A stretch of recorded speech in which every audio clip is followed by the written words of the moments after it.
Demystifying English. Future perfect continuous tense in questions. Hello, English learners. In today's video, we're going to delve into a more advanced area of English grammar, the future perfect continuous tense.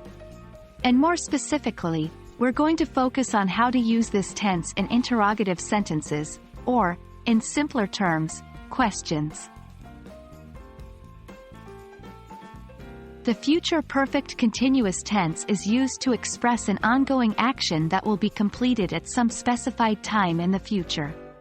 It's generally structured like this: will have been plus verb ing. For example, he will have been studying for 5 hours by the time we arrive. This means that at some future point, when we arrive, the action of studying will be ongoing and will have lasted for 5 hours. Interrogative sentences are simply questions. They're essential in English because they allow us to seek information, clarify understanding, and stimulate conversation.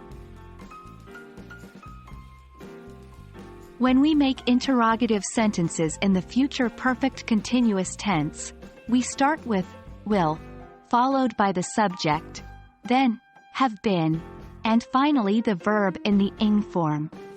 Let's take a look at some examples. Will you have been working here for 10 years next month?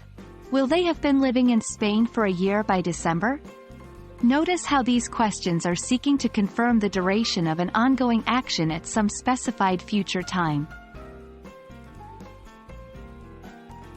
We can also begin our interrogative sentences with question words, like why, how long, where, and so on.